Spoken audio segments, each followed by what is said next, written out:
Bienvenidos a un nuevo episodio de UX Rebels. En esta ocasión conversamos con Montserrat Cristina Morató García, quien nos cuenta cómo pasó de ser programadora a encontrar en el diseño de experiencia de usuarios su verdadero camino. Hablamos sobre su iniciativa Dude Mix, una plataforma que busca formar a nuevos diseñadores con retos reales adaptados a su contexto, y reflexionamos sobre los bootcamps y la falta que estos tienen de un aval académico. Montserrat también nos compartió su experiencia escribiendo semanalmente como una forma de hacer comunidad y reflexionar sobre la práctica del diseño. Y pues nada, como siempre les decimos, este episodio está lleno de ideas muy valiosas para quienes están empezando en esta industria o para quienes replantarse su camino en el mundo del diseño. Recuerden darnos like, suscribirse y recuerden, somos muy rebels. The UX Rebels, un podcast para los que no creen en el status quo, para los que no aceptan su entorno y creen que pueden mejorarlo con diseño. Somos Rebels.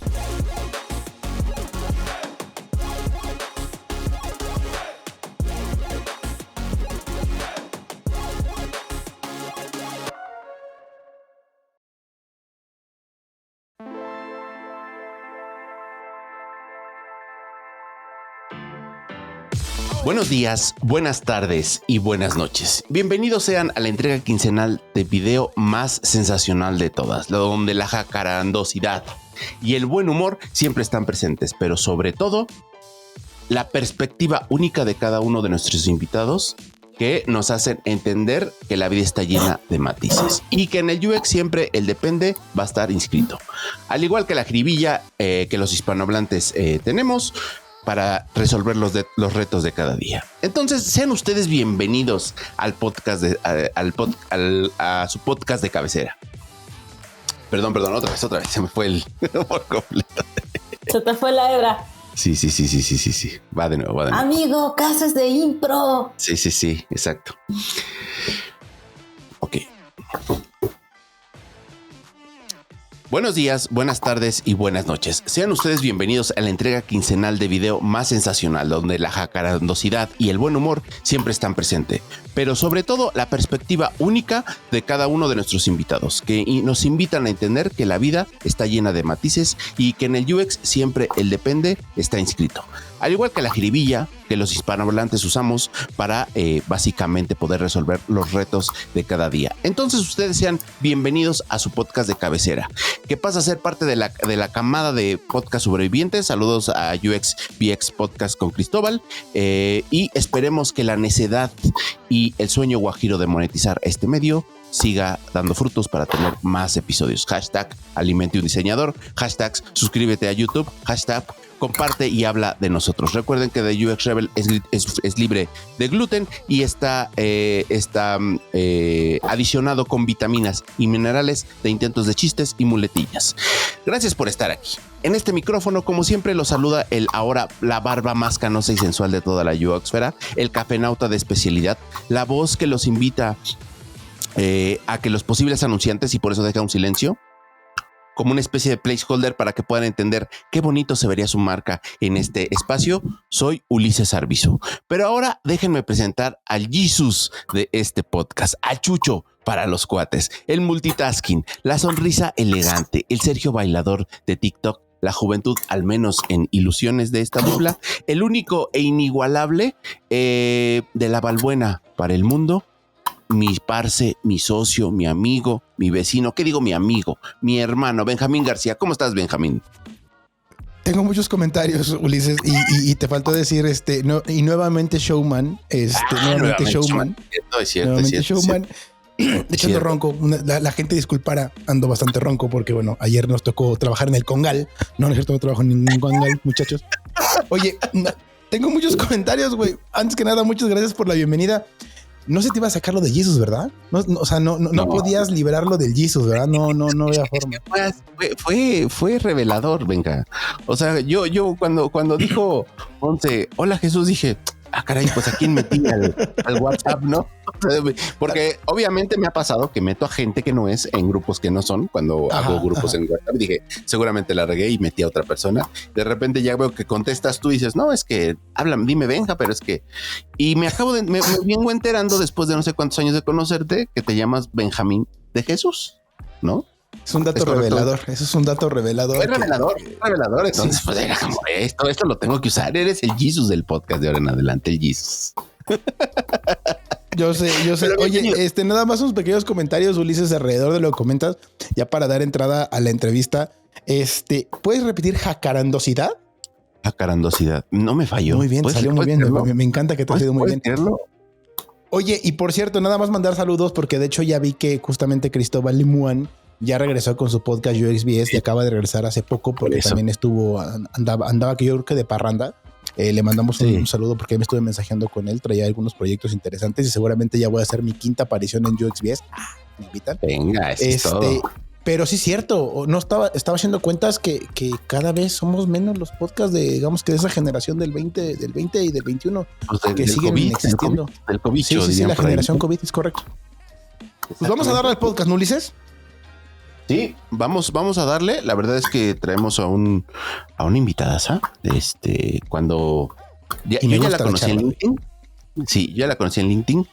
Cuando me dijeron, oye, ¿por qué no lo invitas? Dije, a ver, vamos a ir de fondo. Y la vez que una grata sorpresa. Montserrat, ¿cómo estás? Morató, Hola. ¿verdad? Morató el apellido, Morató sí, con el apellido. Morató. Con mi ¿Cómo apellido estás, hay muchos dolores crujiente, ya les dije desde que nos respetamos. Usualmente me presento como lo que realmente soy, que es una tía precoz o una abuela precoz. Y la gozo bastante siendo abuela precoz. Al final del día, por eso no me pinto ni mis canas y por eso uso mucho chiste de abuelita y mucho dicho de rancho. Y también soy como la chimoltrufia un poco, porque sí. Como digo una cosa, digo otra y no me sé los refranes bien. Cuando el río suena es porque perdiste tu silla. Probablemente, y tal vez perdí la silla ni siquiera por camarón que se duerme, situación. No, o sea, ni siquiera por camarón que se duerme, tal vez porque realmente estaba yo dormida, o sea, estaba yo realmente sí dormida y no como camarón, como otra cosa. Muy bien. Muy bien. Pues vamos a darle, bueno, antes que nada, nuevamente, bienvenida. Vamos a iniciar con la pregunta obligada a este podcast. Cuéntanos, Montserrat, ¿qué te hace rebelde?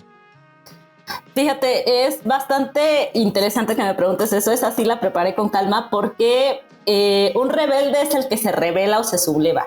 Y me gusta mucho que la palabra implica que pone resistencia o hace que alguien se oponga a una autoridad o a una regla establecida que es por nombre o costumbre. ¿Por qué estoy dando la definición? Porque al principio yo dije, no inventes, yo nunca me he opuesto a una orden que me den. Soy bastante obediente, de hecho, si me das una orden, la voy a ejecutar. Pero me di cuenta de que pregunto todo. Soy muy preguntona, soy muy metiche, soy muy curiosa. Y me di cuenta que el preguntar... básicamente es el cuestionar, hace que el mundo arda, y eso sí me gusta ver el mundo arder, no voy a decir mentiras. ¿Y por qué? Porque el preguntar te hace pensar, y pensar es el germen de la desobediencia a la norma. Entonces probablemente yo no necesariamente soy un rebelde, pero sí soy el instigador de la rebeldía. Me encantó la respuesta, me encantó. Anoté casi todo por acá. Me lo voy a llevar como filosofía de vida. Oye, Montserrat, pues ya entrando, nos gustaría primero entrar como a los inicios y que nos platicaras un poco tu background y básicamente como de tu background primero entraste a la parte tech y luego después ya iremos desmenuzando parte de tu carrera como en la siguiente etapa, pero al menos nos gustaría porque el background que tienes es bastante interesante. Entonces platícanos un poco de tu background y cómo iniciaste en la industria tech. Yo inicié en la industria tech como un poco el burro que tocó la flauta, en el sentido de que mi papá es programador de cuando las compus eran del tamaño de una casa y pues yo estudié filosofía Y dirías que tiene que ver la programación y tu papá con cómo llegaste al mundo tech. O sea, esto no tiene sentido. Pero sí tiene un sentido. O sea, estudié filosofía porque era la carrera que más se acercaba a algo que podían utilizar las señoritas o algo válido para señoritas. Soy de un pueblo muy chiquito en Veracruz. Y yo llevaba la materia de matemáticas aplicadas y computación. No era parte de la matrícula de filosofía en Acatlán, pero sí llevaba teorías de la verdad. Y teorías de la verdad tiene que ver con lógica aristotélica, que es la base del sistema binario que utilizan los programadores. Entonces, como que al maestro que daba lógica le daba flojera tener 2 cursos de 5 pelados cada uno, o sea, 5 pelados en MAC, matemáticas aplicadas y computación, y 5 pelados en filosofía para darles clases de lógica aristotélica. Y se le ocurría revolvernos a los 10 para salirse temprano de la universidad. Entonces yo estudié ahí con ellos y yo era como que la única rara de filosofía que le gustaban los gadgets, que le gustaba mucho andar en esas cosas. Y me tocó al principio, en aquellas épocas, no sé si a ustedes les tocaron los hackatones. No, pero no los hackatones de vamos a resolver un problema, ¿eh? No, esos no. ¿De qué año estamos hablando? ¿De qué año estamos hablando? Soy muy mala con los años, amigos. Soy muy mala con los años porque tengo problemas con el tiempo. Pero yo les estoy hablando de que estaba yo muy escuincla. Yo viajaba de mi pueblo a la Ciudad de México para la Estela de Luz o la zona de la Estela de Luz. Y decían hackatón. Y hackatón era sinónimo de vamos a aprender wifi en la Estela de Luz. Órale, bola de animales. Descarguen. Yo tengo una muy mala costumbre de tener un montón de discos duros porque se me quedó esa costumbre de no siempre tengo internet potente para subir y descargar cosas de internet, videojuegos, Wikipedia. O sea, esos eran los hackatones de mi época. Por eso les digo que sí estoy vieja en este mundo del tech. Y nada más es porque crecí entre esos gadgets, porque a mi papá le encantaban. O sea, por ejemplo, está también la historia de la organización de la aldea digital, que es la razón por la que existe hoy en día Talentland, ¿no? Sí, totalmente. Entonces, todas esas cosas me tocó vivirlas por atrás, por eso les digo que llegué un poco de rebote, porque no embonaba yo con la clase de filosofía, pero tampoco tenía yo una computadora o nada, y me empiezan a invitar como a participar en algunos proyectos de redes sociales. Era como, escribes cool. Escribes cool, te gusta escribir porque estás estudiando filosofía y tienes un humor muy ligerito y te sabes burlar de ti misma. Entonces escríbenos un contenido de esto, de aquello, de lo otro y que sea irreverente y que sea así. Y yo hacía mucho blogging para algunas marcas, les hacía yo los textos como escritor fantasma o les ajustaba algunas frases o demás. Después ya me tocó empezar entre account managers y empezar a llevar redes, pero era como que todo muy incipiente, muy al tuntún. No es como ahora que tiene que ser milimétrico el relajo del algoritmo y qué puedes decir, qué no puedes. Eso no me tocó. Sí. Y también como yo sabía programar por mi papá, sabía yo programar binario, se me hizo muy fácil aprender lenguajes máquina. No lenguajes de alto nivel, sino lenguajes máquina. Lenguajes muy bajos como COBOL, Pascal, literalmente binario, cosas así. Y entonces yo trabajaba como haciendo parches. Yo nunca codifiqué formalmente para ninguna empresa, sino que me pagaban por hacer parches en los bancos, en empresas muy viejas y muy grandes, pero te pagaban bicocas, o sea, realmente bicocas, pero pues estudiambre para mí estaba cool. O sea, yo estaba de estudiambre y que te dieran $1,000 por 6 líneas de código, que ya después te enterabas cuánto dinero le estabas ahorrando aún por ese parche y decías... Y yo aquí comiendo Maruchan, ¿no? Oye, Montserrat, yo llegué ahí. Buenazo. Y cuéntanos, porque está bien interesante que sientes que vienes como de rebote. Yo creo que ya estaba en tus genes el hecho de tener algo que ver con tecnología. ¿Cómo entras a la parte de UX? O sea, ¿cómo llegas? Me aventaron. Me aventaron literalmente, o mejor, me pusieron ahí. Porque yo estoy segura de que Pablo ni se ha de acordar de mí, pero Pablo Ángel Trinidad es una persona muy importante para mí en cómo llegué yo al UX, porque yo estaba estudiando Python y pertenecía activamente a la comunidad de Chilango Django, que es un framework de programación de Python. Y le dije, dude, necesito chamba, porque soy idiota, se me ocurre reproducirme muy joven, muy joven, y tengo 2 hijos que mantener y necesitamos comer, entonces pues dame chamba, ¿no? Dame chamba en tu empresa. Y me hace un examen y recuerdo muy bien que era un examen como de 20, 30 minutos, era un examen muy breve y yo me tardó 2 horas. Me tardó 2 horas y me dice, pues es que tu examen no tiene realmente errores técnicos, pero el hecho de que te pidiera que fuera media hora es porque yo necesito gente que programe rápido, que no se esté peleando con que el código está limpio o no limpio, que no se esté peleando con las situaciones de construcción lógica de esto, porque la realidad es que te vas a tardar 2 horas. Y yo necesito gente que me ayude a producir rápido soluciones.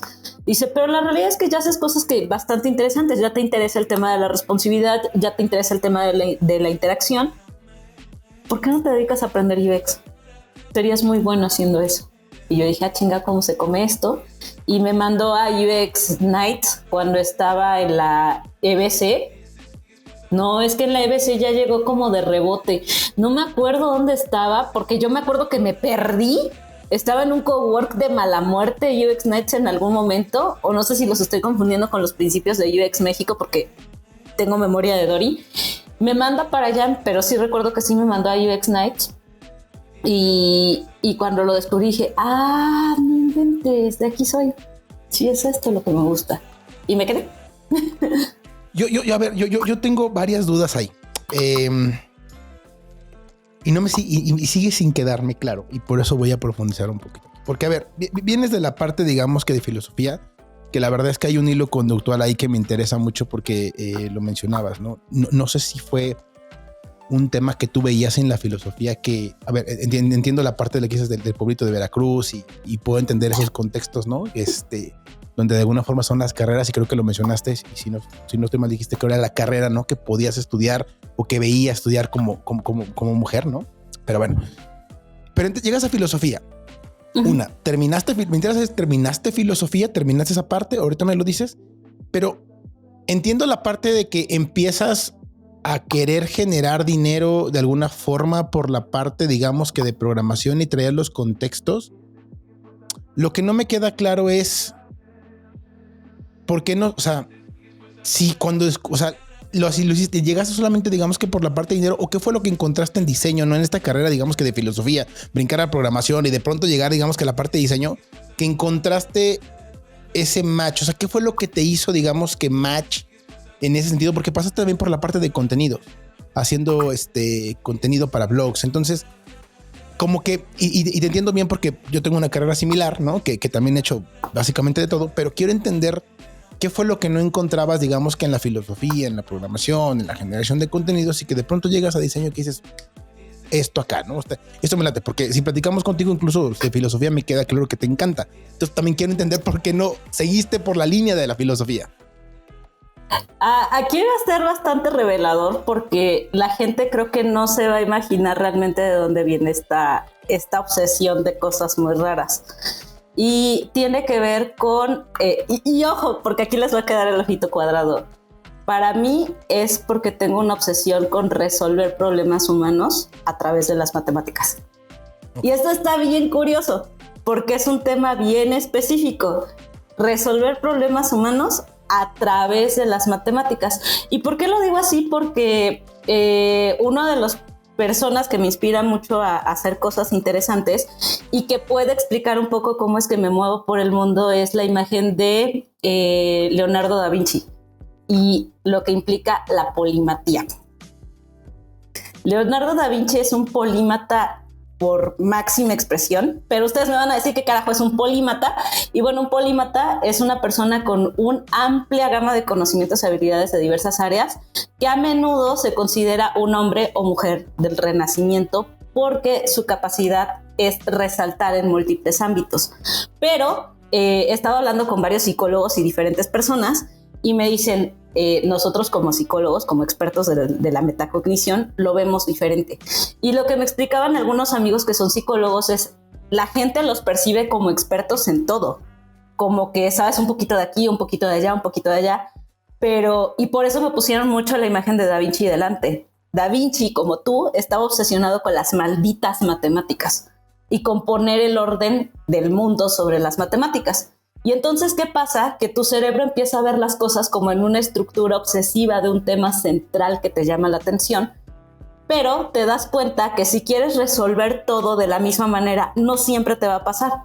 Entonces, por ejemplo, vamos a poner el ejemplo de Da Vinci. Da Vinci quería, por poner un ejemplo, no significa que fuera así, pero es una teoría que lo puede explicar. Da Vinci encuentra que el mundo es asimétrico, que tenemos un brazo más largo que el otro, que tenemos una oreja más larga que la otra. Entonces, si quiero resolver el mundo con matemáticas, voy a aprender a dibujar y hacer arte matemático.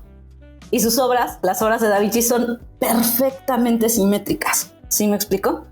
Está resolviendo el tema de la simetría a través de las matemáticas, pero tuvo que aprender arte para meterlo. ¿Sí me explico? Sí, de acuerdo.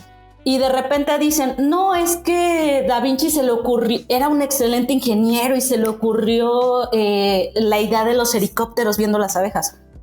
El dude lo que quería resolver era el problema humano de la guerra y optimizar recursos para la guerra a través de las matemáticas. Y así es como empieza a crear cosas. A través de su visión matemática estaba obsesionado con resolver cosas, pero siempre a través de su tema central. Y entonces tu tema central es lo que va haciendo que tú gires alrededor de otros temas y los puedas conjugar y los puedas amarrar a tu interés central.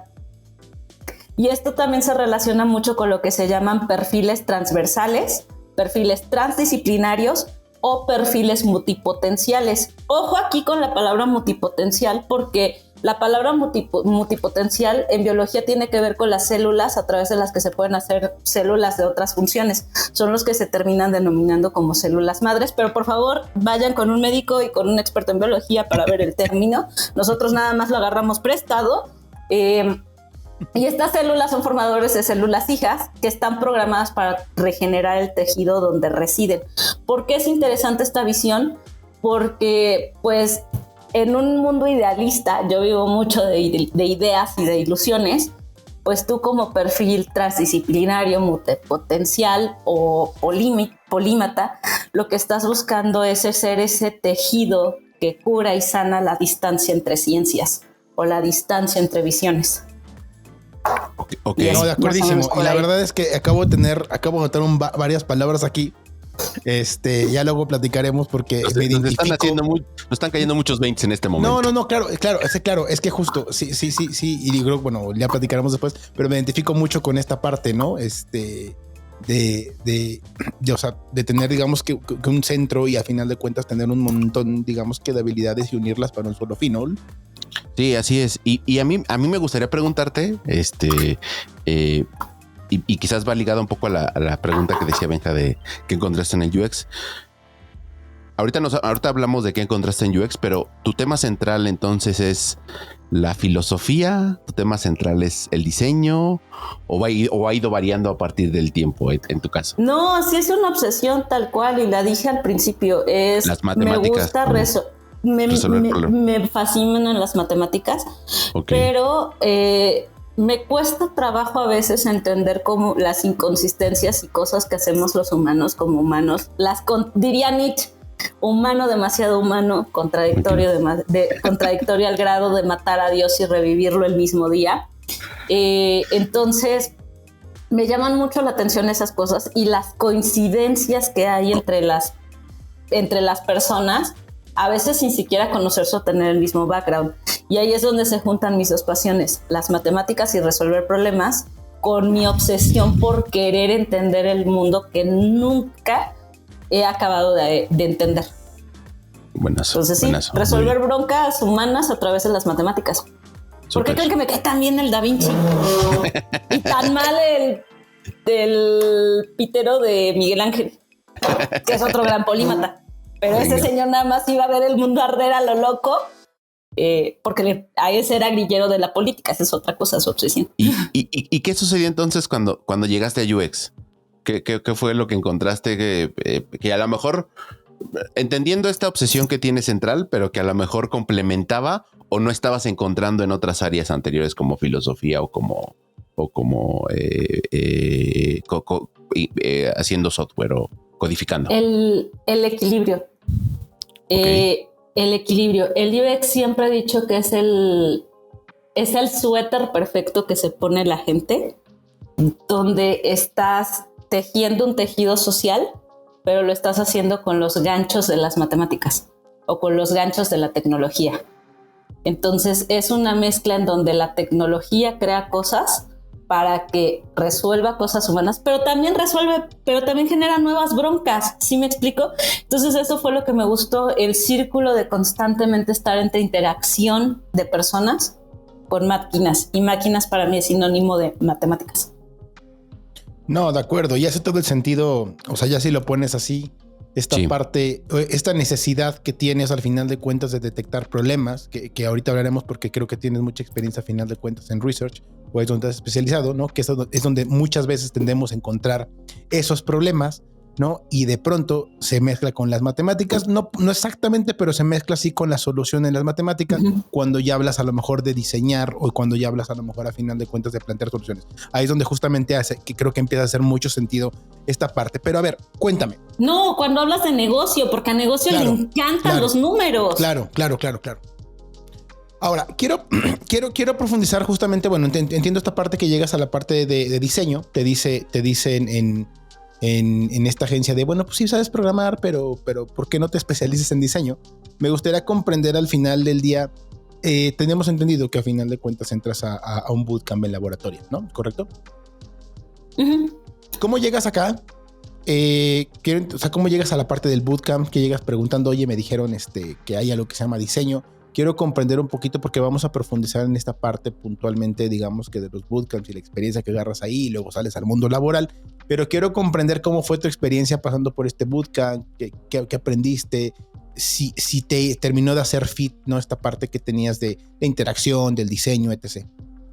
Mira, yo llego a Laboratoria, de hecho yo formo parte de la primera generación de Laboratoria haciendo trampa. ¿Por qué digo que haciendo trampa? Porque el examen o todo lo que decían ahí estaba enfocado a mujeres que tuvieran pensamiento lógico desarrollado, pero que no supieran programar. Y esa es mi trampa, yo sí sabía programar. No lenguajes de alto nivel, pero yo programaba, como les digo, Pascal, binario, y venía de esas cosas de switches en la universidad y de mi propia casa, ¿no? De hecho, el laboratorio tenía mucho el enfoque en un principio de vamos a ser mujeres programadoras. O sea, era mucho del enfoque al final de cuentas que tenían en un inicio. Sí. Y tenían mucho ese enfoque de querer meter mujeres en programación.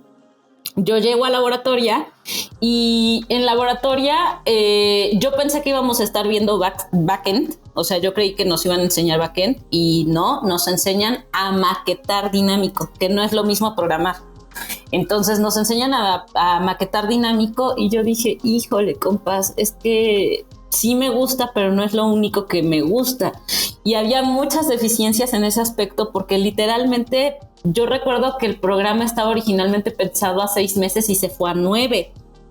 Y yo llegué a Laboratoria porque alguien me invitó, alguien me dijo, oye, siento que, y ahí sí es un alguien muy personal que no me gustaría hablar de su nombre, pero sí me dijo, ve allá porque no es justo que te dediques a lo que te dedicas actualmente. Yo llego a Laboratoria a inscribirme y por esa razón creo que entré, porque mis chambas aquí en la Ciudad de México eran de la gente de limpieza de baños del Vips, vendiendo ropa en Mixcalco. O sea, yo era chambitas, porque provinciana y estudiando una carrera como filosofía donde te mueres de hambre en la Ciudad de México. La neta. Entonces me costaba mucho hallar trabajo y esta persona buena onda me dice, porfa, aplica para Laboratoria, creo que tienes potencial para encontrar una mejor chamba y una chamba más digna. Y pues porque te toca, porque tienes 2 crías, ¿no? ¿Cómo rayos les vas a dar de comer?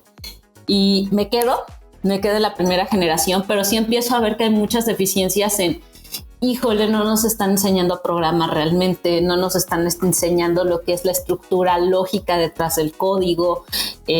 Lo único de código que nos están enseñando es JS, JavaScript, que esa cosa nunca debería de ir al backend y yo no sé por qué hay animales que se atreven a hacer eso, pero pasa. Y dije, no estoy acabando de cuajar. Y siempre he tenido en la cabeza que la tecnología sí resuelve problemas. Crea un chingo de problemas, pero también resuelve muchos. y quedo en DBEF. Yo, estando en laboratoria, quedo en DBEF en el bootcamp porque también pasó el examen. Y en el examen, cosas pasan. Me dicen en laboratoria, si te vas a DBEF, no puedes terminar aquí, no te vamos a certificar lo que aprendiste. Entonces me tengo que quedar en laboratoria que termine yo ese curso. Y cuando termina, me estaban esperando Quique Díaz y M. Morato. Y tipazos, la neta tipazos, porque tenían estos... O sea, a mí me tocó DBEF cuando era itinerante. Uh-huh. Cuando todavía no tenía un lugar específico donde dar clases, donde todavía viajaban a Central. O sea, la época hippie del desarrollo en México sí me tocó mucho y como que sí le tengo todavía nostalgia a esas épocas. Y ellos siempre me dijeron como de... Porque yo sí recuerdo que les decía aquí que no tengo cómo pagarte el completo del bootcamp. O sea, si yo te pago el bootcamp me quedo sin comer 2 meses o más. No inventes. Y este dude me decía, paga lo que puedas de la beca, que algún día en el futuro le vas a resolver la vida a alguien que también quiere empezar como nosotros le estamos haciendo contigo. Entonces yo sí le debo mucho a DBEF, también le debo mucho a Laboratoria y a la gente que pues ha ido construyendo con confianza mi desarrollo aquí, que dijeron, mira, no está tan tonta la niña. Sí, de repente se cae sola y parece que tiene síndrome de Down porque se mueve raro, pero no está tan bestia. Sí piensa, solo es torpe físicamente, pero la cabeza sí le funciona, vamos a darle chance, ¿no? Entonces, así ha sido un poquito mi experiencia en los bootcamps. Oye, Monse, está bien interesante la historia porque sí está llena como de muchos matices, ¿no? Porque al final, aunque quizás y tratando de ser lo más objetivos posibles, pues un bootcamp funciona como la entrada a la de te voy a explicar de qué va y tienes que seguirte todavía por tu lado. Pero sin embargo, creo que sí hubo como, o sea, sí te sirvió, ¿no? Bien o mal, o sea, sí te funcionó como una base que te permitió después ir subiendo, aprendiendo más cosas, etcétera, y no sé si fue tu entrada, ahí fue lo que a lo mejor no me quedó claro, si fue tu entrada a la parte tech y luego pasó lo de UX, o si eso te ayudó también a entender la parte de UX y decir. O sea, yo estaba de programadora, cronológicamente universidad, salgo de la universidad, sí fue planeado mi hijo, se me ocurre reproducirme, tengo a mi primer hijo y ahí es cuando empiezo con el rollo de los hackatones. Y en el rollo de los... Pero hackatones se descarga porque ya después me van a tocar los de solución de problemas.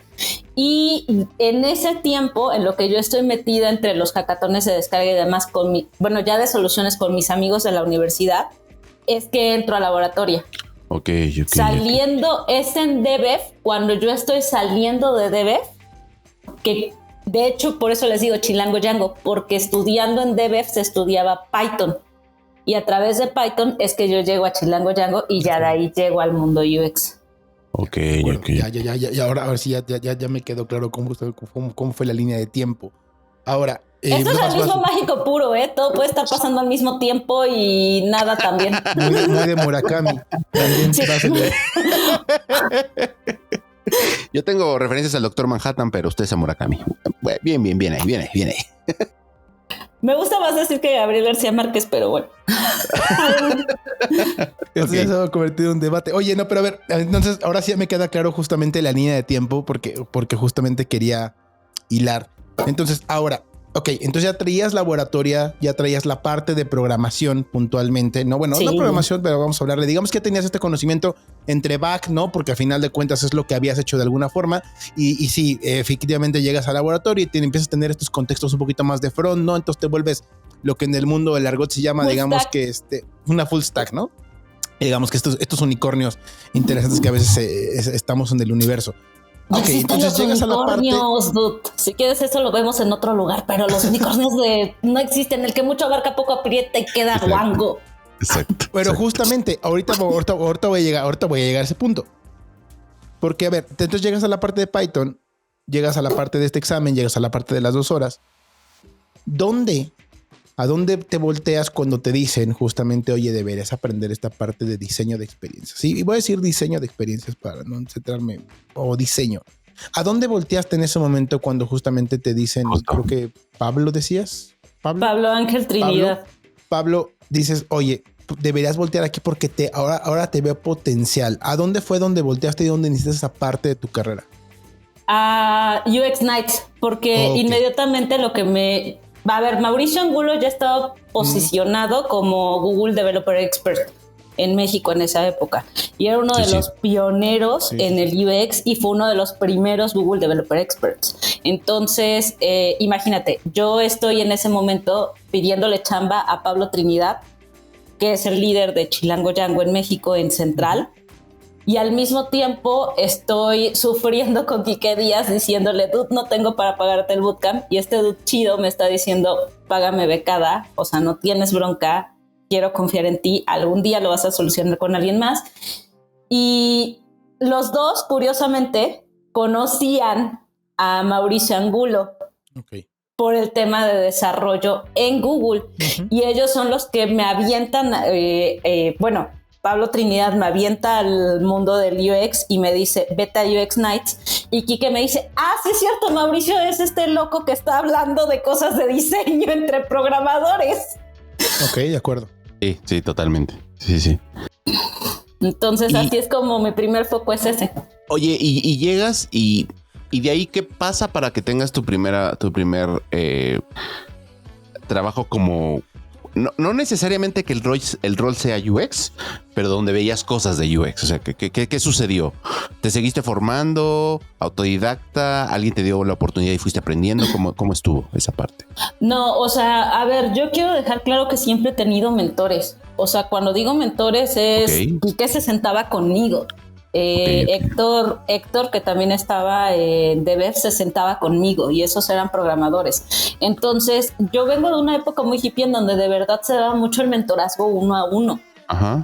Una de mis mentoras más interesantes es cuando yo estaba trabajando de freelance como codificadora y en X empresa cuyo nombre no pienso decir en voz alta.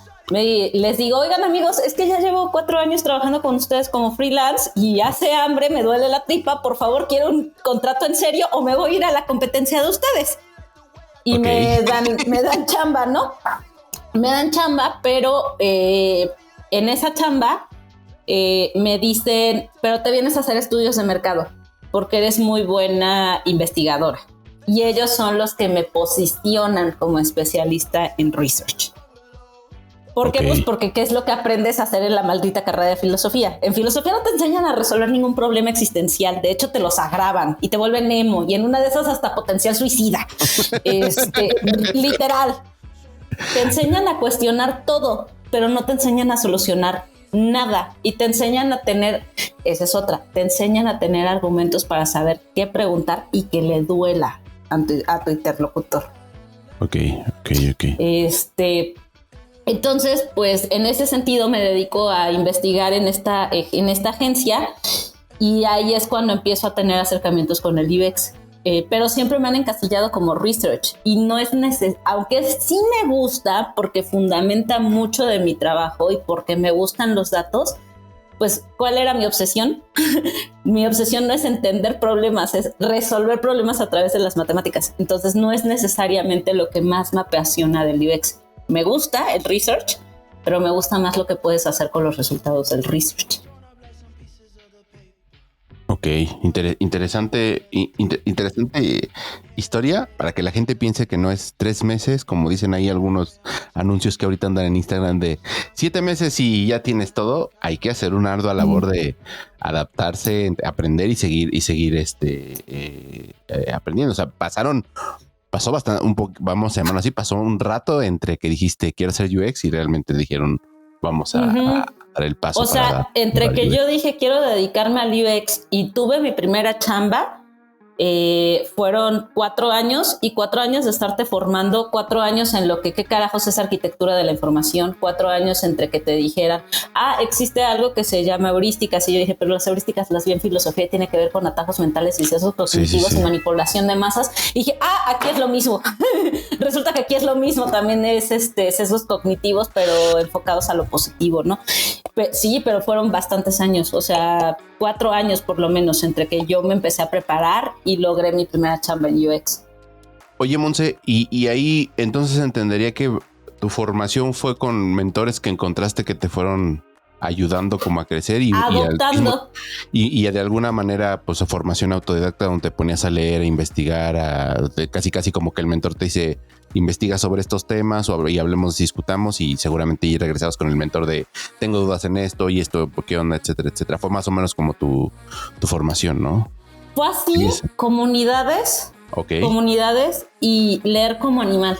Sí. O sea, y cuando les digo leer como animal, era 3, 4 libros en paralelo y mucha autoexigencia, porque la realidad es que es muy fácil confundir términos en UX. Hay tantos acrónimos dentro de esto que las líneas que los distinguen unos de otros son muy delgadas. Sí. Y si a eso le sumas que hay gente que se inventa términos nada más para que sean marqueteros y fancies, tú, o sea, ¿qué onda con tu existencia, no? Sí, totalmente. O no nos ponemos de acuerdo entre nosotros de la propia industria. También, esa es otra. Entonces, sí, cierto. Sí, así es. ¿Cómo ves, Benja? Perfecto. Oye, me gustaría entrar justamente a esta parte de Doomix. Quiero entender cómo nace Doomix. ¿Qué va de esto? Cuéntanos un poco.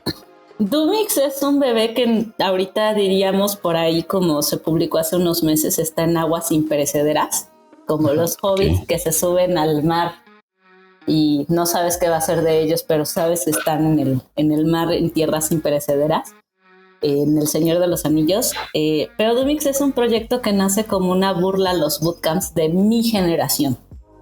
Porque también entiendo que los bootcamps han venido evolucionando y que han tenido diferentes objetivos. Los bootcamps que yo viví eran los bootcamps de los hippies que decían, no mames, hay un montón de chamba en tech, no hay perfiles cualificados, y veías a Mauricio Angulo, veías a M. Morato, veías a Quique Díaz, veías a Vero Trainor, veías estas primeras grandes figuras pioneras hablándole a escuincles de 20 y tantos años, porque en esa época éramos escuincles de 20 y tantos años, y diciéndonos, oye, esto es lo que yo creo, esto es lo que yo pienso, aquí están los autores, fórmate bien, pero acuérdate que tienes que generar criterio, acuérdate que tienes que crear esto nunca se acaba, te tienes que seguir especializando.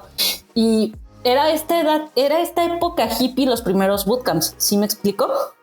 Sí. De los primeros. Pero de ahí se viene una camada de bootcamps que lo que buscan es vender. Y en esa segunda camada de bootcamps creo que hemos estado trayendo cosas que van de mal a peor. Y entonces empiezan estos bootcamps donde quieres entrar al mundo de la tecnología y ser un rockstar que gana 50,000 pesos al mes. Cuando no es cierto, ya no hay sueldos de 50,000 pesos. En mi época, cuando yo empecé, había hasta de 120,000. Amigos, ahorita no. Ahorita nos morimos de hambre también los que estamos en tecnología. Quieres entrar a estos sueldos súper chidos y traer joyas y ser como el Bad Bunny de la tecnología, y dices, dude, me estás prometiendo chamba, fama y dinero, cuando la realidad es que no es cierto. Y están muy enfocados a vender, y eso me tocó en la segunda tanda de los bootcamps. Y me daba mucho coraje con estos bootcamps que costaban en aquella época, o sea, imagínense cuánto cuestan ahora en devaluaciones, pero te decían, cuesta 60,000 pesos. Dude, estás viendo un muerto de hambre de 20 años que a duras penas gana 5 al mes y le estás pidiendo 60 para que te pague. Y le estás pidiendo, y había contratos leoninos de los bootcamps que han ido empeorando conforme avanza el tiempo. Estos contratos leoninos donde tú te inscribías a los bootcamps y los bootcamps te decían, te consigo trabajo, y te venden como mano de obra explotada que va a ganar menos de 20,000 pesos al mes. No. Y te voy a descontar el 20% de tu salario vía nómina para que me pagues tu bootcamp durante la cantidad de tiempo. ¿Por qué? Porque si se dan cuenta están replicando el modelo gringo de educación, de las deudas educativas. Uh-huh. Con algo que ¿qué? ¿Quién eres? ¿Quién te certifica? ¿Quién eres? Sí, exacto, no hay ¿Dónde esa están misma... tus credenciales y validaciones? Exacto. ¿Dónde están tus credenciales y tus validaciones para decir que lo que voy a aprender contigo vale la pena? ¿Dónde está? Uh-huh. ¿Quién eres? Porque Mauricio Angulo era y es alguien. Porque Vero Treino era y es alguien. ¿Mm? Y no hablo de los títulos, es dónde están tus credenciales éticas, dónde están tus credenciales humanas, dónde están tus credenciales de conocimiento, en qué autores te estás abarcando. Porque si ustedes analizan un programa actual de bootcamp, no hay autores, mis hijos, no los hay y los he visto. En los bootcamps, no. ¿Sí me doy a entender? Sí. Entonces, Doomix surge como este coraje de una muerta de hambre, porque ahorita les voy a decir por qué me encanta esa frase de que soy una muerta de hambre. Nace como esta burla de una muerta de hambre que le reclama al sistema de cómo te atreves a cobrarme lo que soy incapaz de pagarte. Y empezamos a regalar conocimiento porque una marca muy reconocida de Chile, de mujeres, empieza a sacar convocatorias para dar mentorías, que mujeres jóvenes le dieran mentoría a otras mujeres jóvenes dentro del ámbito del desarrollo o de la tecnología. Yo me inscribí, nunca me llamaron, nunca me dijeron que fuera mentora. Mejor mi casa laboratoria no hace mucho tiempo me empezó a considerar como mentora. Nunca me consideraron ahí. Y una chica estaba escribiéndole a la lista de mentoras que estaban registradas por internet, por Facebook, y esta chica me dice, oye, llevo más de 20 personas escritas, quiero una mentora, llevo un año esperando a que me asignen mentora y no me han asignado mentora. Y le contesto, oye, pues yo llevo 2 años esperando a que me asignen una mentí y no me la han asignado, ¿quieres que te ayude? Y me dice, sí, a fuerza. Y empezamos Doomix. El primer logo de Doomix se convierte en, es un dummy de un carro, de un crash dummy, porque es UX for Dummies y vas a aprender con perdón de la palabra, vas a aprender al fregadazo y al crash. Entonces, así surge Doomix y durante una década nos dedicamos a dar cursos a bajo costo. He tenido excelentes compañeros en Doomix, muchos, no podría decir todos los nombres. Ha estado dentro de Doomix Luis Hernández, que es un PM, ha estado dentro de Doomix Manuel Pérez Escartín, ha estado dentro de Doomix gente que vale muchísimo la pena y que me ha ayudado a forjar cursos de calidad para las personas que se inscribían. Y siempre ha sido a bajo costo por esa situación de estamos hechos de muertos de hambre. ¿Y saben por qué? Y eso tiene también mucho que ver con la filosofía de Doomix. ¿Por qué creen que es importante la frase muerto de hambre? Échale, ¿por qué? Los europeos ven mucho a los latinos como gente muerta de hambre y les voy a poner el ejemplo de mi papá. Mi papá, esta idea del muerto de hambre es a mi papá lo invitan cuando él era muy joven a resolver un problema técnico en unas canchas en el TEC de Monterrey, cuando él era ingeniero. Y lo invitan a resolver un problema donde había un equipo alemán, un equipo español, un equipo mexicano, había equipos de varios lugares del mundo. Y el único equipo latinoamericano, los únicos 2 equipos latinoamericanos que había eran mexicanos y argentinos. Todos los demás eran europeos y el evento se estaba desarrollando en México.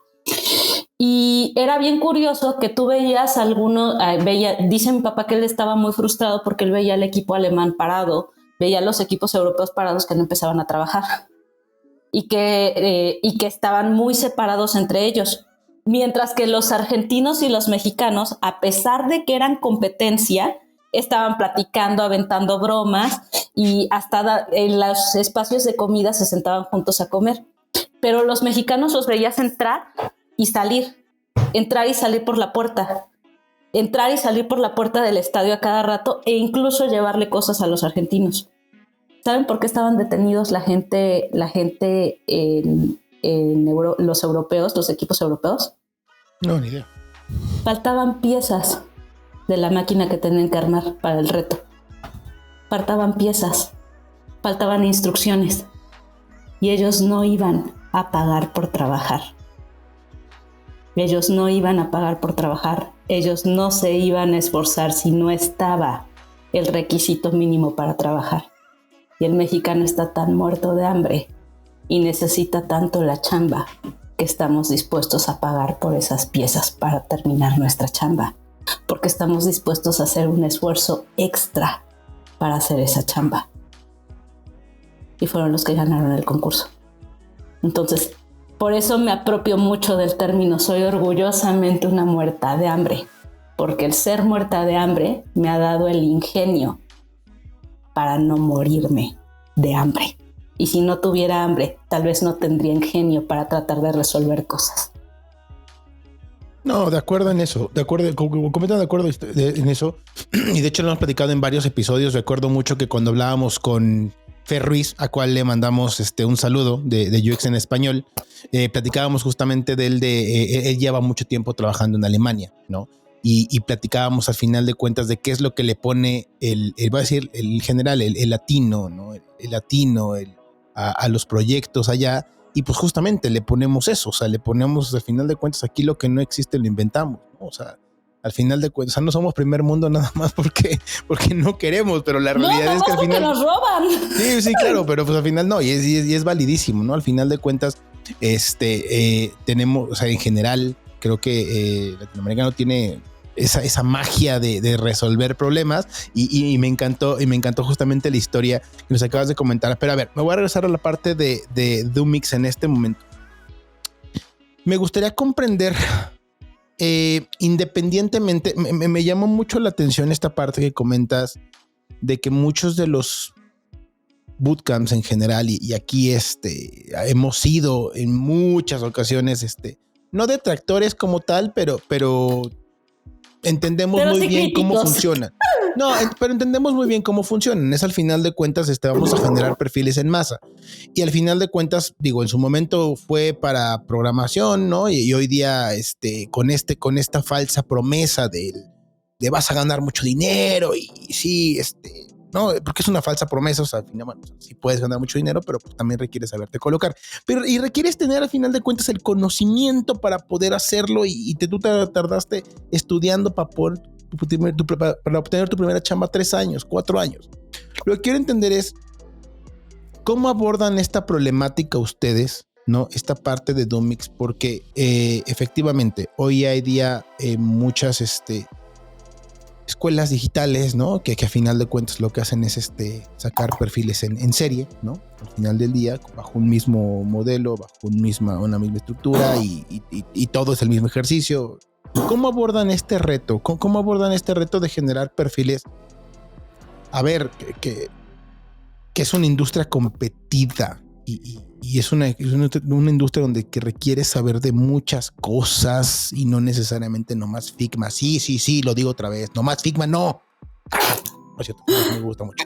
No, pero ¿cómo abordan? No, me encanta Figma, pero esa parte el otro día, perdón, voy a hacer un comentario. El otro día justamente vi un post que decía, esa parte retrataba de un post que se iban solamente al Figma y yo dejen de hablar de Figma, investigaciones y diseño tiene que ver más con otra cosa que no sea Figma, pero bueno.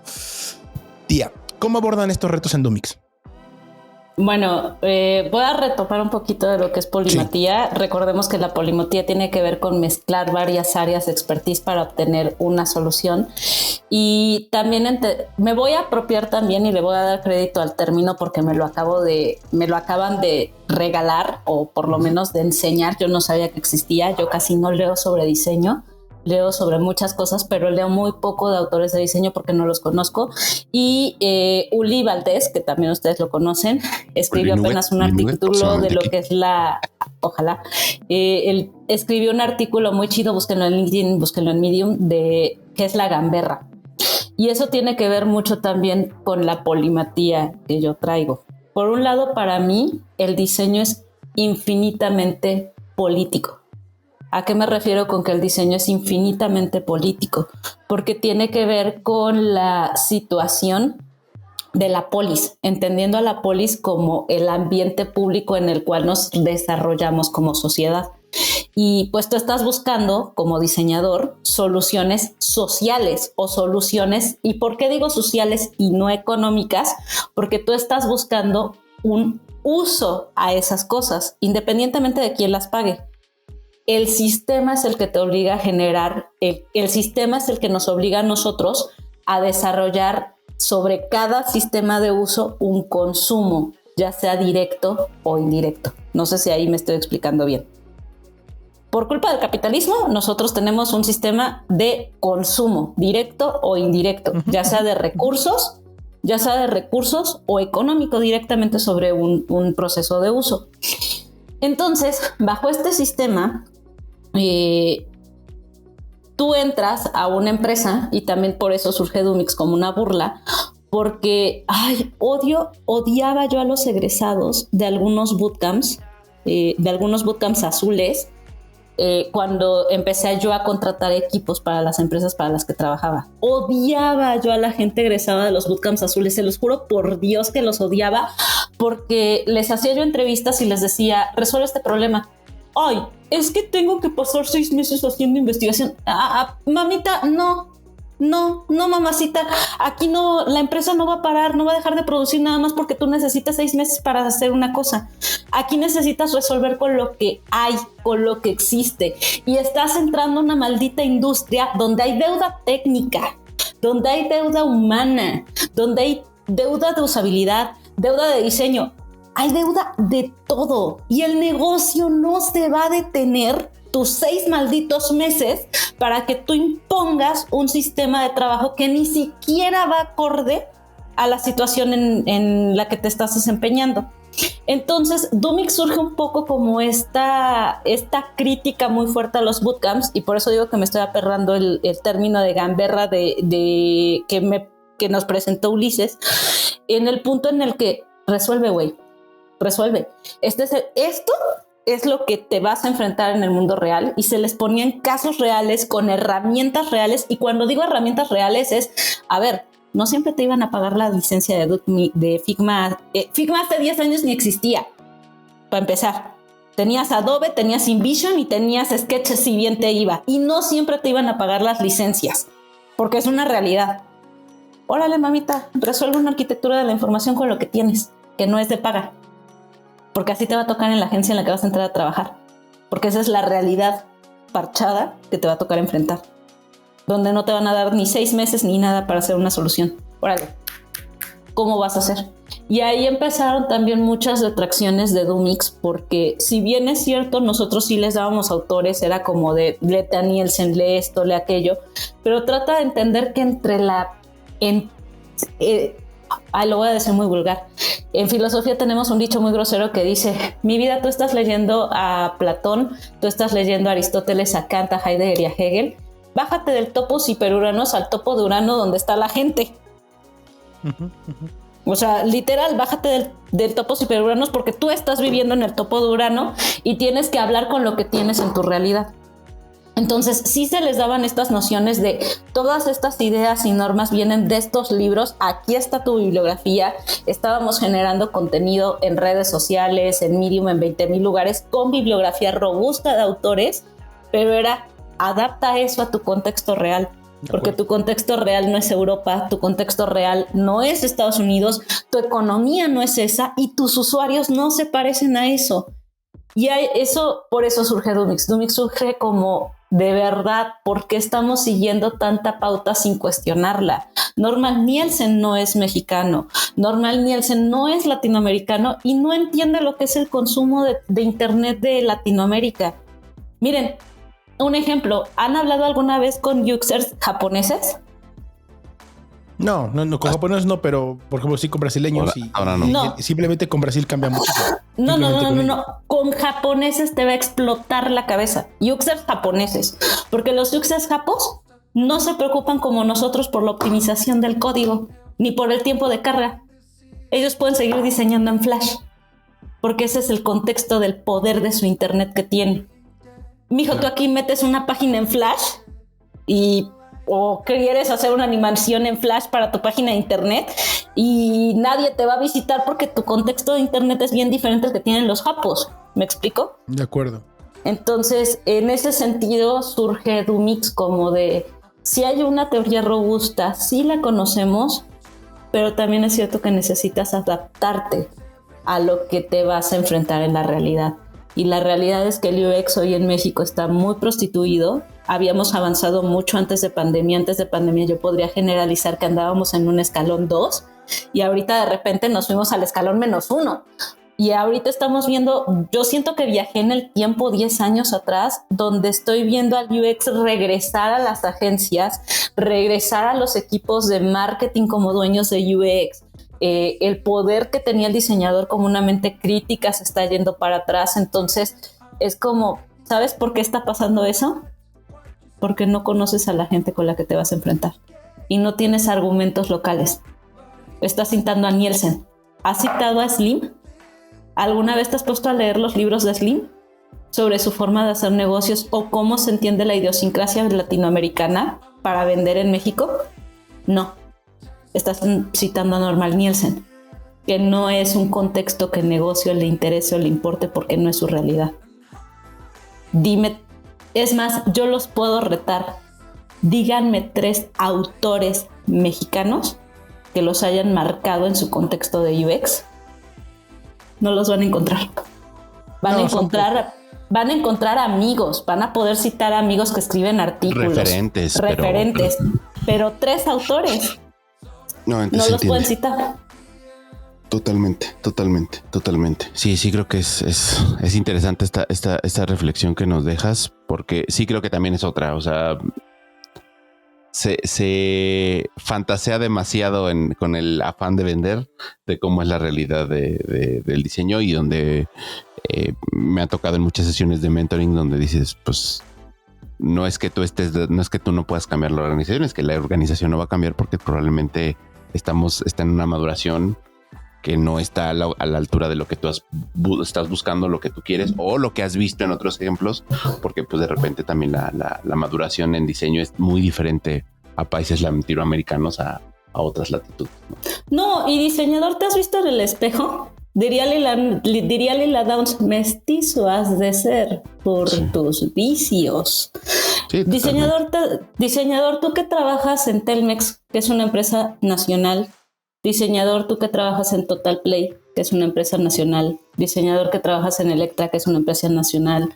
Y cuando digo nacional es que abarca toda la nación. Diseñador que trabajas en Walmart, que es una transnacional, pero que aborda todas las realidades de México. Diseñador, tú que abordas diferentes plataformas que están masificadas. ¿Para quién estás diseñando? ¿Estás diseñando para el mexicano promedio o estás diseñando para la gente de la Ciudad de México?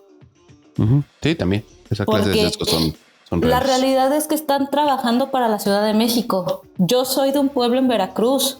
Les juro que nadie puede interactuar entre el pésimo internet que hay, entre los problemas de loop de servicio. Nadie puede interactuar con la página de Telmex en Veracruz. No en mi pueblo. Es imposible. Lo tienes que resolver por teléfono. De acuerdo. Y el robot telefónico los redirige al bot de internet que no pueden abrir. Entonces, por esa razón es como, de verdad, ¿para qué realidad estás diseñando? ¿Estás diseñando para la realidad de tu país o estás diseñando para la realidad en la que tú eres un ente privilegiado porque vives en una ciudad cosmopolita donde hay gente blanca, donde hay gente que puede hacer muchas cosas, o estás idealizando cosas que no son? No, y estás diseñando desde un edificio en medio Reforma, ¿no? O sea, sí, exacto, sí. No, nada más para agregar ahí, les recomiendo ahorita mucho que también, después de que escuchen este episodio, vayan a escuchar también el episodio que tuvimos con Marisabel y el que tuvimos con Sara Robles, porque justamente este tipo de temas abordan un montón, ¿no? Entender muy bien el contexto para el cual estoy diseñando, y dentro de esos contextos hay subcontextos, porque al final del día tienes que entender muy bien cómo funciona el mundo y cómo funciona al final de cuentas las personas para las que estás diseñando. No todo está igual, y ahí es donde está el reto justamente que platicas ahorita, ¿no? Entonces, aparte del final de cuentas, y que lo decíamos, muchos de estos planes, voy a decir, no, ni siquiera académicos, estos planes de estudio, estos planes de aprendizaje están armados pues por lo que te está pidiendo el mercado y por lo que te están pidiendo las empresas, pero no realmente los retos. Pero no es lo que te está pidiendo el mercado. El mercado te está solicitando una cosa bien clara, que es vender más. En un contexto de depresión económica. ¿Cómo vendas más en este contexto de depresión económica? Es tu pedo. Lo que no tiene nada que ver con lo que venden los bootcamps. Los bootcamps están tratando de posicionarte mal parado para entender las realidades en las cuales tienes que vender más. No sé si me estoy explicando. No, de acuerdo, sí. O sea, hay una sincronía bien completa. ¿Han visto el meme de Goku? No, hijo, traes bien alteradita tu proceso de la realidad, tu percepción de la realidad. Porque los bootcamps traen una mentalidad bien alteradita de la realidad, donde dicen que hay una proliferación de empleos. No es cierto. Donde dicen que te están pagando bien. No es cierto. Hoy en día ya no es cierto que te estén pagando los buenos sueldos. ¿En qué sentido digo yo que no es cierto? Han intentado postular nada más por jugar y buscar salario. No, el mercado vean tiene cómo una han reducido real. Porque estamos viviendo una depresión económica post-pandemia. Entonces, no, el bootcamp te está prometiendo cosas que no tienen que ver con el mercado. Y por el otro lado, también me interesa mucho que no les enseñan a contextualizar en los bootcamps en UX. Y incluso dentro de la Ciudad de México tú tienes realidades. Imagínate que tú eres una tienda al por mayor que le vende a la clase media dinámica en México. Clase media dinámica son estos chambitas que todo el tiempo van a estar produciendo porque necesitan líquido, los que vivimos al día. Yo, por ejemplo, clase media dinámica, que igual tienes tu empleo godín, que en la noche te vas de Uber, que luego estás vendiendo comida. Eso es la clase media dinámica. Entonces, la clase media dinámica tiene tres subsegmentos en México internos dentro de la propia Ciudad de México. Tenemos los que estamos en el centro de esa media, donde sí tengo un iPhone, pero es un iPhone que no es nuevo, es un iPhone viejito el que yo traigo. Y están los que tienen chicharrones, Nokias. Dude, ¿neta crees que ese vato te va a comprar por internet desde su chicharrón Nokia? Sí, no todas las soluciones de diseño deberían de estar centradas en la tecnología. Y también, ¿qué entiendes por tecnología? Porque pues aquí blow mind, pero un lápiz es una tecnología arcaica y deprecada para la cabeza de muchas personas, pero un lápiz es una tecnología. Entonces, no todo debe de pasar a través de una interfaz de un celular. Este tema también de Figma me cae muy mal porque degrada mucho al UI a un diseñador gráfico cuando hay interfaces de voz, cuando hay interfaces de audio. Y amigos, por favor, vayan al Museo Interactivo del MIDE, pero ya hay interfaces de sombra, proyecciones de sombras para dar mensajes. Está muy cañón cómo juegas con la sombra. Sí, totalmente. Creo que tocas varios puntos bien interesantes, sobre todo la parte o sea, yo creo que la parte que me llevo es la de contextualizar, porque es algo que es muy cierto. Es complicado contextualizar, no es una tarea sencilla, porque de entrada tienes que entender yo siempre he dicho, tienes que entender el sistema para poder romper las reglas. Eso implica que tienes que tener este momento de observación y que no puedas llegar simplemente a imponer, y hasta en la capa política, pues probablemente vas a tener menos aliados si tratas de imponer versus trato de entender, para luego ver cómo puedo modificar cosas a partir de entender la idiosincrasia, la cultura, la forma de trabajar de esos equipos, y va a ser mucho más sencillo crear alianzas que solo decir aquí llegó diseño y diseño les va a decir cómo tienen que ser las cosas. ¿No? Eso sin duda creo que es algo bien interesante, y creo que es lo que saco de Dumix, que más allá de que pudiera ser también un entry level, por decirlo de algún modo, funcionaba como con esta idea de tener este pensamiento de ojo, o sea, no es para todos los contextos lo que tienes que hacer, o piensa bien hacia qué contexto estás haciendo, y nunca dejes como de tratar de entender, pues que, como lo he dicho en algunas ocasiones, el diseño es el medio y no el fin en sí mismo. O sea, tus pantallas, tus entregables, tus journey maps, tu arquitectura de información no son el fin en sí mismo, son un medio que te va a permitir tomar otra serie de decisiones o a triggerear otra serie de artefactos hasta llegar a un código, si fuera un caso de una interfaz. Y creo que eso de repente se nos olvida, porque nos aferramos a que, pues a mí me enseñaron que tenía que hacer en 5 pasos, etcétera, etcétera. No, es como, amigo, estás muy roto cuando piensas así. Pero ahora me gustaría platicar porque me gustaría entender. Sé que últimamente en redes sociales compartes información, muchas reflexiones. A mí me tocó leer, por ejemplo, tus reflexiones del burnout, ¿no? De cuando andabas con burnout. Sé que en muchos es lo que te va sucediendo día a día o las reflexiones que tienen, pero a mí me gustaría entender qué fue lo que te llevó a empezar a publicar, después de Doomix, a publicar en internet estas reflexiones. ¿Cuál es el objeto? O sea, ¿qué es lo que estás persiguiendo, digamos, al hacer estas publicaciones? Yo les dije que soy una persona metiche y que pregunta, que no necesariamente soy un rebelde directo. Ofelia Pastrana diría, a ti te gusta ser un troll, te gusta ver el mundo arder, dejas la pregunta y te vas para atrás a ver cómo la gente se empieza a descuadrilar, ¿no? Pero primero, ¿cómo empezó todo esto de las reflexiones? A mí me gusta escribir, me gusta mucho escribir, y si no hubiera estudiado filosofía y hubiera yo podido entrar a la UV en tiempo y forma, porque se me pasó el examen de la UV, hubiera estudiado literatura. Entonces yo escribo cuentos, tengo un Medium donde escribo cuentos, y literalmente Medium es la plataforma más desquiciante que pueden encontrar de las plataformas de contenido que mantengo, porque igual pueden encontrar un proceso de diseño o sea, igual pueden encontrar la saga de UX, EX, DX y Unicornios y Quimeras, que es una saga donde hablo de problemas de diseño, como pueden encontrar desde el Burnout, que son mis reflexiones de mis aventuras por el mundo del UX y mi cansancio personal y mis depresiones con respecto al trabajo.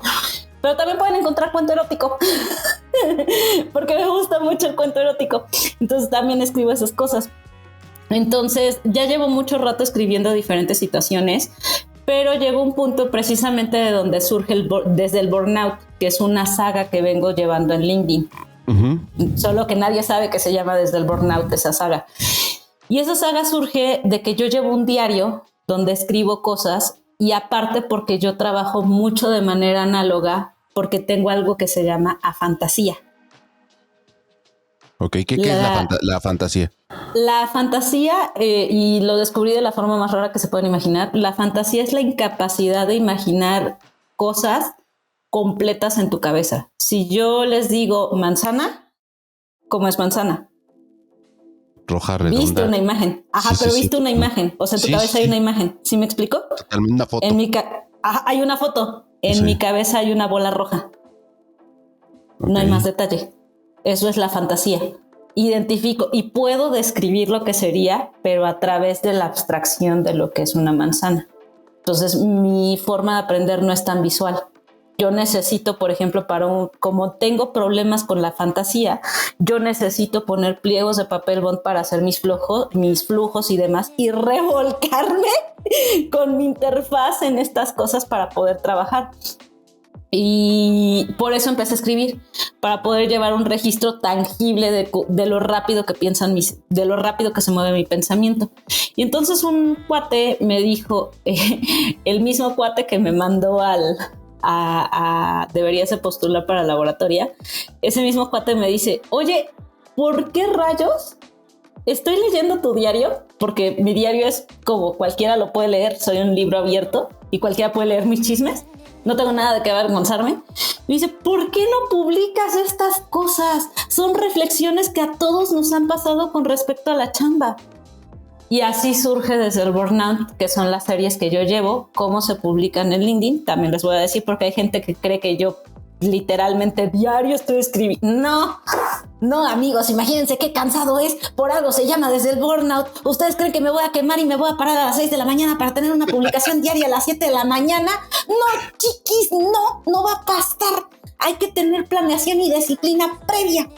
Entonces, yo lo que hago es escribir mis artículos los viernes en la noche, sábado en la mañana. Normalmente es cuando escribo mis artículos. Es un artículo largo, escrito a mano, y lo fracciono en temas a lo largo de la semana.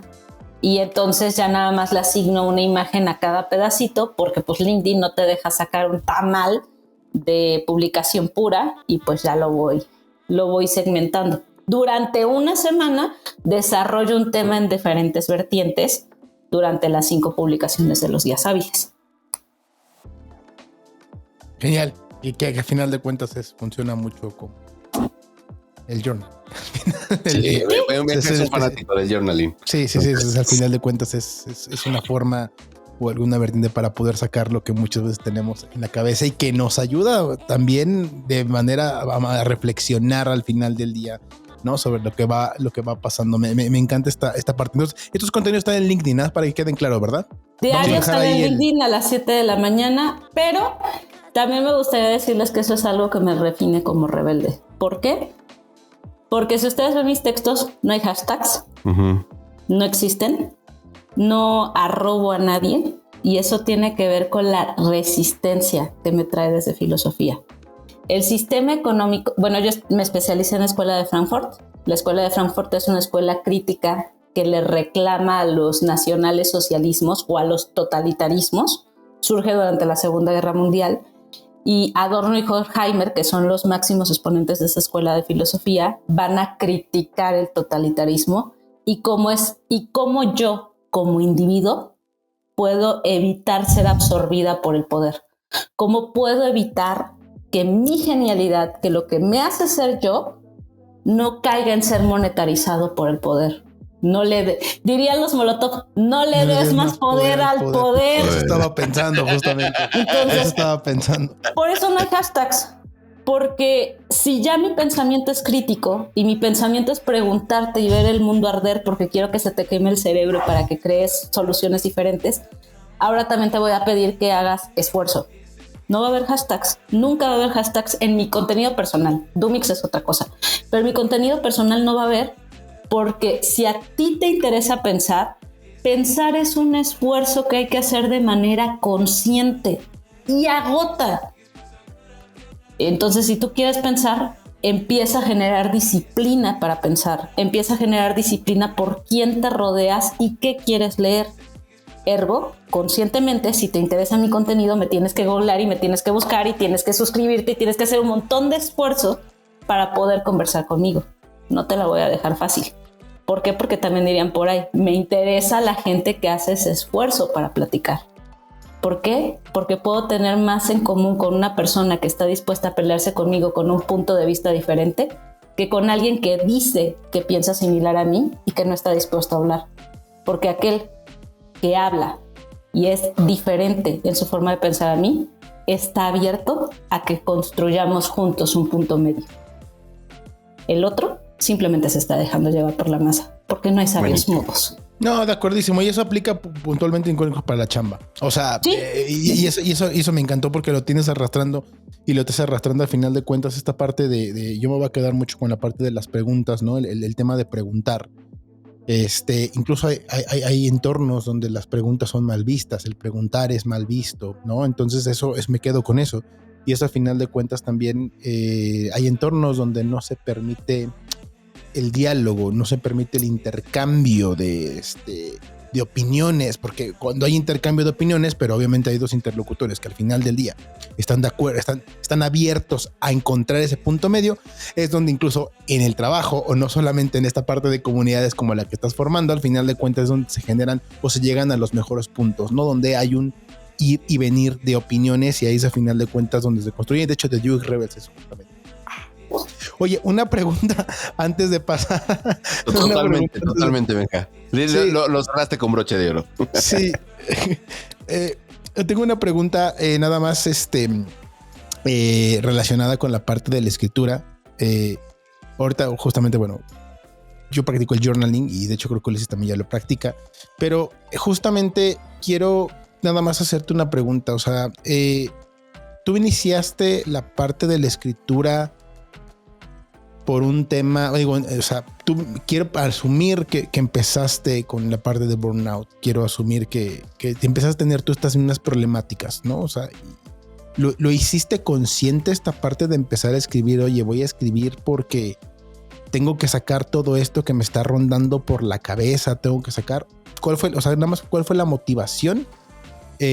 Independientemente de que al final de cuentas necesitas como poner en papel, ¿no? Esta parte de lo que traes en la cabeza, Y quiero comprender si eso mismo, al igual que el journaling, ¿no? Te ayuda a reflexionar y te ha ayudado a mejorar en tu carrera como diseñadora. Sí, porque tiene que ver con los procesos de metacognición. ¿A qué me refiero? Los procesos y ojo, esto no tiene nada que ver con la grafología, porque si no ya, porque va a sonar a eso y no tiene nada que ver Juan Domínguez con No me chingues. No, sí, por favor. Pero la metacognición ha demostrado que el pensamiento del lóbulo prefrontal se desarrolla más con lo que lo educas conscientemente, y el lóbulo prefrontal te ayuda a regular tus emociones.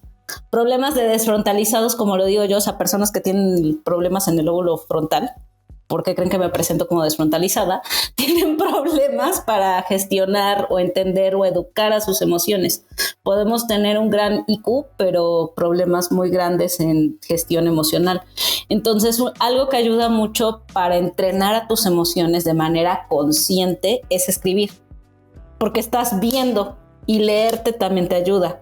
Entonces, por eso escribo mucho. Les digo que también es una forma de abrirte a una realidad y de abrirte a que las cosas no se te olviden. Y la razón principal de que yo empezara a escribir la saga desde el burnout, que ya lleva rato, lleva más de un año la saga, si ustedes lo pueden revisar, lleva más de un año, y en algún momento también me empecé a esforzar por darles infografías y demás cosas que iba yo aprendiendo de behavioral economics y demás. Pues empezó por esa infinita sensación de soledad del trabajo, por eso se llama desde el burnout. La soledad del trabajo, como tú decías bien, Benja, no siempre es bien vista la persona que pregunta. Te empiezas a ver incómodo, te empiezas a ver como el atentado a la institución, cuando en realidad muchas veces detrás de esa pregunta hay una genuina situación de dude, quiero entenderte para ayudarte, no te estoy cuestionando para matarte, te estoy cuestionando porque quiero entender el trastorno de esto para brindarte una mejor solución.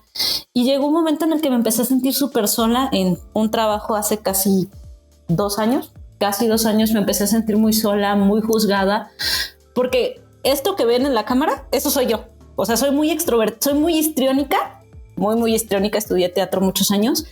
Soy muy histriónica, pero al mismo tiempo soy una persona que rehúye a las confrontaciones. Yo casi no salgo de mi casa.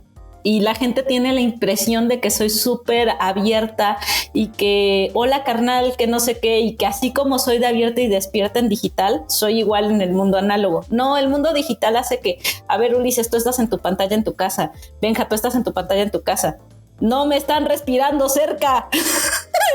No me siento intimidada con el bodoque físico de otra persona. Eso es lo que me puede a mí desinhibir y hacer que muestre esta parte más histriónica de mi personalidad.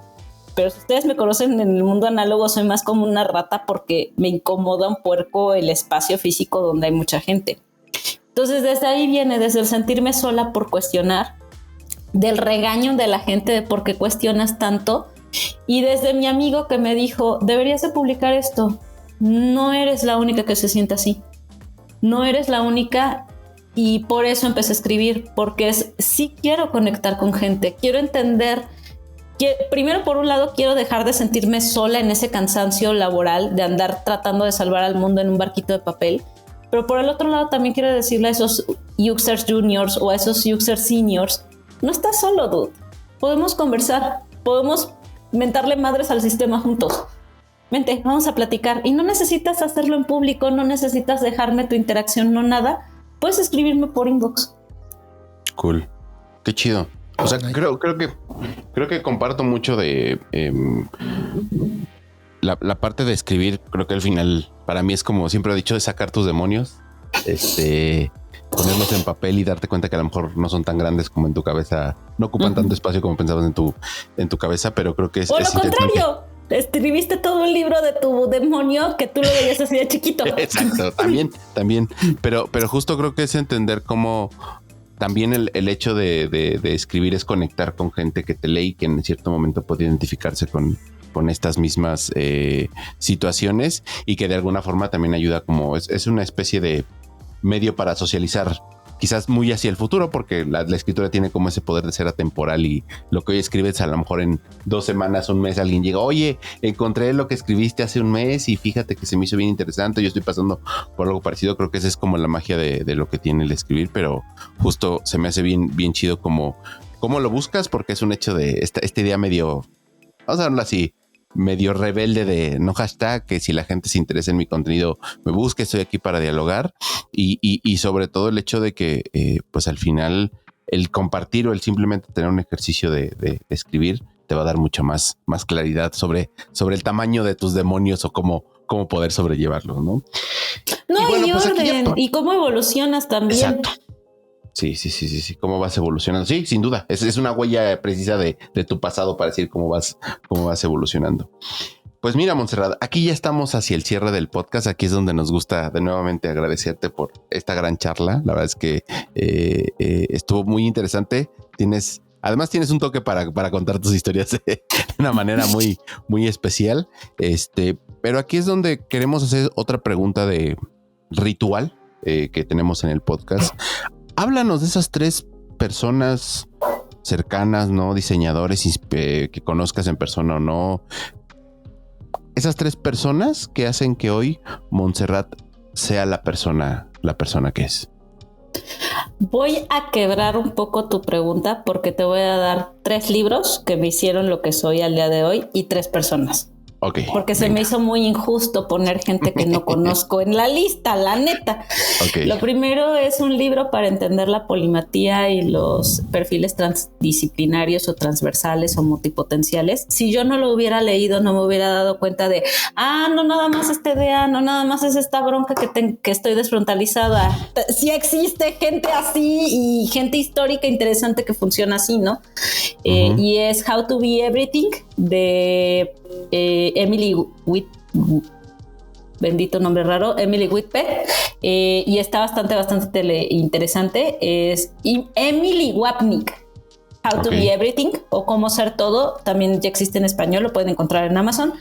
El otro libro es el de Richard Thaler, que es Portarse Mal.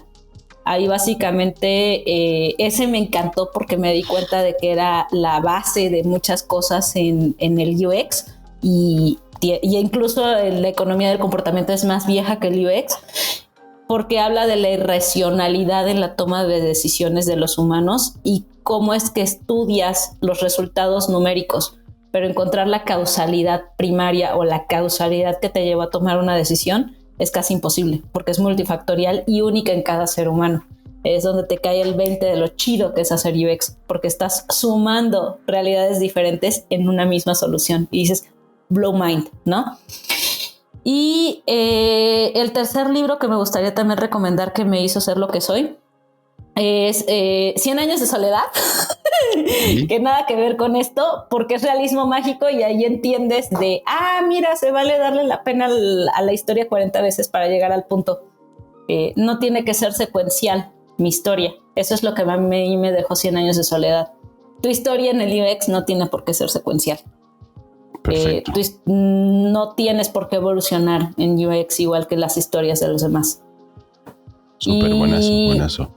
3 personas que me han marcado en el UX que son importantes para mí y recientemente puede que esto cambie con el tiempo, pero es Manuel Pérez Escartín, es uno de los diseñadores que más admiro, era mi compañero en Dumix y la neta es una persona bien cool, búsquenla, es profesor en una universidad, le encanta cuestionar lo establecido y lo que está muy padre también es que tiene un ojo para la accesibilidad maravilloso, o sea... Él ha puesto a sus alumnos de la universidad a andar en silla de ruedas por la Ciudad de México. Para que vean lo mal diseñada que está la ciudad, ¿no? Ese es uno. Una persona a la que me gustaría también, agradecerle mucho todas las oportunidades y yo sé que a lo mejor ya ni me recuerdas Pablo Trinidad. Sin Pablo Ángel Trinidad yo no sabría hoy en día qué es el UX y tal vez no me hubiera dedicado a esto. Si no me hubiera bateado, esa es otra, no se defrauden por un bat, por favor no se defrauden porque tal vez ese bat te está colocando en lo que realmente amas y te apasiona. si Pablo no me hubiera dicho, dude, no te apasiona esto, vete a hacer UX, tal vez hoy no me dedicaría yo a esto. Tal vez seguiría muy frustrada programando. Y la tercera persona es un combo, son los jefes de Bev, M. Morato y Quique Díaz, porque creo que se necesitan más almas hippies como las que ellos tenían cuando pusieron de Bev. Creo que de verdad, honestamente, necesitas entender que hoy lo hago por ti y te echo la mano, que mañana no necesitas pagarme, mañana hagamos una cadena de favores. Te estoy echando la mano a ti para que te eduques. Mañana échale tú la mano a otro junior que quiere ser como tú. Y es que ahí te sientes chido, quieres ser como yo. Y es mi cría, la tengo que cuidar. Venga, no, súper cool. Pues listo. Ahorita vamos a dejar en los comentarios los libros que nos acaba de recomendar Monse. Y pues ahora vienen los anuncios parroquiales. Monse, ¿dónde, si la gente te quiere seguir, quiere la conversación contigo? Digo, ya sabemos que estás en LinkedIn. Vamos a dejar aquí tu LinkedIn. ¿Alguna otra red social en la que seas activa, en la que puedan contactarte para seguir la charla pues sobre esto? Pues depende de lo que quieran buscar, porque yo sí mantengo todas mis redes sociales, salvo Instagram porque me chocan las fotos. Mantengo todas mis redes sociales muy activas y comparto contenido diferente en cada red social. LinkedIn, si quieren algo laboral. Medium, si quieren saber lo que es la caja de Pandora. O sea, yo como caja de Pandora, donde ya les dije que hay chile, mole, dulce y pozole. Y si quieren Twitter, bueno, me rehúso a decirle X, Twitter, donde lo que van a encontrar es un hilo largote donde pongo mis recomendaciones de lo que me gusta, lugares, comida, cine, arte, exposiciones. O sea, es un solo hilo donde lo que se me ocurre que hoy quiero hacer o algo que me gustaría que invitarte a que fueras, yo ya lo probé, te lo recomiendo. O sea, es una garantía de ya comí esto, ya vi esta peli, ya leí este libro, te lo recomiendo. Ahí está en Twitter. Perfecto. Pues listo, Benja. No, genial. Y bueno, lo mismo, me identifico mucho. Ahorita yo creo que se me va a aventar unos esos dos libros porque me identifico mucho. Con esta vi parte tu cara cuando de dijo ¿cómo era el concepto? ¿Polimatía? ¿Era? ¿Polimatía? Sí, Polímata sí. Y polimatía. Polímata. No, es que a ver, polímata es la persona, polimatía es la condición. Sí, pues, pero vi la cara de Benja. No, y me hace todo el sentido. De hecho, yo creo que te vamos a invitar a un The Rebels. Para que hablemos justamente, estaría muy bueno hablar justamente de este tema, ¿no? En particular, que es un lugar donde podemos hablar de más de otras cosas, ¿no? Que no tienen que ver necesariamente con la parte de diseño. Pero sí, o sea, yo siempre les digo, güey, es que soy una persona contrastante, ¿no? Yo miento madres en X.